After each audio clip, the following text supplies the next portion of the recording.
السلام علیکم ورحمۃ اللہ وبرکاتہ۔ میرے مقالے کا موضوع سید جلال الدین عمری کے بعض افکار کا مطالعہ انسانی حقوق کے حوالے سے ہے۔ میں نے اپنے مقالے کو 3 حصوں میں تقسیم کیا ہے۔ پہلے حصے میں موضوع کا تعارف پیش کیا ہے، دوسرے حصے میں مولانا عمری کے بعض افکار کا مطالعہ یا جائزہ پیش کیا ہے، اور تیسرے حصے میں پھر ان کے افکار کا تجزیہ پیش کیا ہے۔ یہاں میں اس کا صرف خلاصہ پیش کروں گا۔ اہل علم و دانش کے درمیان انسانی حقوق کا موضوع ہمیشہ سے ہی بنیادی اہمیت کا حامل رہا ہے۔ متعدد مفکرین اور علماء کرام نے اس سلسلے میں اپنی تحریریں قلم بند کی ہیں۔ ان میں سے ایک سید جلال الدین عمری بھی ہیں۔ انہوں نے انسانی حقوق جیسے اہم موضوع پر لکھا اور خوب لکھا ہے۔ اس حوالے سے ان کی 2 طرح کی کتابیں منظر عام پر آئی ہیں۔ ایک تو وہ کتابیں ہیں جن میں انہوں نے بحیثیت مجموعی تمام انسانی حقوق کا تعارف پیش کیا ہے، جیسے اسلام انسانی حقوق کا پاسبان، اسلام اور انسانی حقوق، کمزور اور مظلوم اسلام کے سائے میں، غیر اسلامی ریاست اور مسلمان۔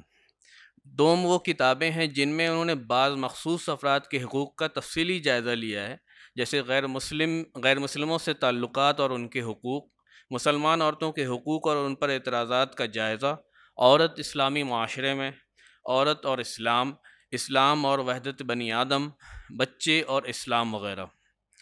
مولانا عمری نے اپنی کتابوں میں فرد کے شخصی اور ذاتی حقوق، سماجی، معاشی، معاشرتی، دفاعی اور مذہبی حقوق، عورتوں اور بچوں کے حقوق، کمزور افراد اور طبقات کے حقوق، معذور کے اخلاقی و قانونی حقوق، بنیادی ضروریات کی تکمیل کے حقوق وغیرہ کا قرآن و سنت کی روشنی میں تفصیلی جائزہ پیش کیا ہے۔ البتہ ایک پہلو جو اس موضوع سے متعلق ان کی تمام کتابوں میں مشترک نظر آتا ہے اور وہ بہت اہم بھی ہے، وہ یہ کہ انہوں نے اس حوالے سے نہ صرف مغربی انسانی حقوق کے تصور کا بھی تنقیدی جائزہ لیا ہے، بلکہ اس کی کمیوں اور خامیوں کو بھی اجاگر کرنے کی کامیاب کوشش کی ہے۔ انہوں نے اقوام متحدہ کے متعین کردہ حقوق انسانی کا عالمی منشور کے حوالے سے لکھا کہ اس منشور کو نافذ کرنے والا کوئی نہیں ہے، اور نہ ہی کوئی ایسی طاقت ہے جو اس کا نفاذ کسی طاقتور ملک پر کر سکے۔ زیادہ سے زیادہ ان حقوق کی بس تلقین کی جا سکتی ہے۔ یہی وجہ ہے کہ جن لوگوں نے بنیادی حقوق اور قوانین بنائے وہی ان کی پامالی میں پیش ہیں، اور انہیں کوئی روکنے والا نہیں ہے۔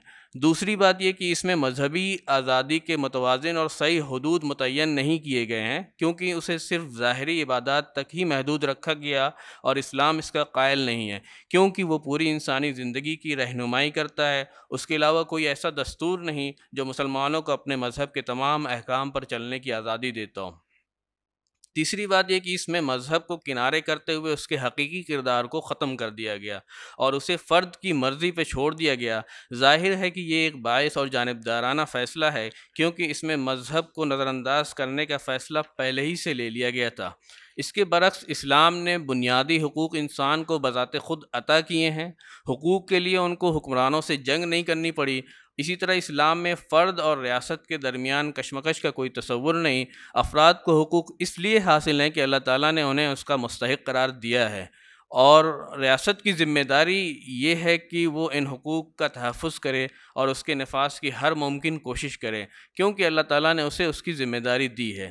دوسری بات یہ کہ اللہ تعالیٰ کی طرف سے مقرر کردہ بنیادی حقوق دائمی ہیں۔ جن امور میں اسے اس کی ذمہ داری دی ہے، اس نے انسان کو آزادی دی ہے، ان میں کسی کو مداخلت کرنے کا حق نہیں، اور جن امور میں اس نے واضح احکام دیے ہیں ان میں کسی کو دوسرے کو قانون سازی کا حق نہیں دیا، حتیٰ کہ خلیفہ وقت یا پوری امت بھی مل کر اس میں تبدیلی نہیں کر سکتی۔ دوسرے لفظوں میں اس کے عطا کردہ دستور کو ایک مستقل حیثیت حاصل ہے۔ اسی طرح اسلام نے انسانی حقوق کی بنیاد مذہب پر رکھی اور واضح کیا کہ اقتدار اعلیٰ کا حق انسان کے بجائے صرف اللہ تعالیٰ کو ہے۔ قرآن کہتا ہے ان الحکم الا باللہ، قرآن فرما روائی کا اقتدار اللہ تعالیٰ کے سوا کسی اور کے لیے نہیں۔ حقیقت یہی ہے کہ انسانی زندگی سے متعلق مسائل کو حل کرنے کے لیے الہامی مذاہب کی طرف رجوع کرنا ضروری ہے، کیونکہ انسان کے پاس اس کے علاوہ کوئی دوسرا قابل اعتماد ذریعہ نہیں ہے۔ تاریخ گواہ ہے کہ جب انسان نے وحی کے ذریعے دیے گئے علم کو نظر انداز کیا اور محض عقل سے انسانی مسائل کو حل کرنے کی کوشش کی تو وہ راہ راست سے بھٹک کر جہالت اور گمراہیوں کی وادیوں میں ٹھوکریں کھانے لگا۔ بہرحال مولانا عمری کی انسانی حقوق سے متعلق تمام کتابیں اپنے موضوع کے اعتبار سے عصری اہمیت و معنویت کی حامل ہیں، کیونکہ انہوں نے اپنی تحریروں میں بنیادی ماخذ قرآن کریم کو بنایا اور اسی پہ اپنی بحثوں کو مرکوز رکھا ہے۔ مزید برآں انہیں حسب ضرورت مزید تشریح کے لیے احادیث کی بھی مدد لی اور بعض اوقات موضوع سے متعلق متعدد قدماء کی آراء کو بھی ذکر کیا اور اس میں جدید زمانے سے مطابقت رکھنے والی آراء کو ترجیح دی۔ یہی وجہ ہے کہ ان کی کتابوں میں اسلوب کی جدت اور استنباط کا نیا انداز نظر آتا ہے۔ وہ اس اعتبار سے قدامت پسند نظر آتے ہیں کہ ان کے نزدیک تمام مسائل اور معاملات کا اصل ماخذ و مرجع کتاب و سنت ہے، اور ہمیں ان کی روشنی میں نہ صرف آگے بڑھنا ہے بلکہ اپنے لیے ترقی و تقدیم کا راستہ تلاش کرنا ہے۔ لیکن وہ اس کے ساتھ ساتھ عصری تقاضوں اور دور جدید کے مسائل سے بھی بہر صورت روگرداں ہونے کو تیار نہیں ہوتے۔ یہی مولانا عمری کی تحریروں کی اہم خصوصیت ہے جس نے ان کو ہر طبقہ میں مقبول اور معروف بنا دیا ہے۔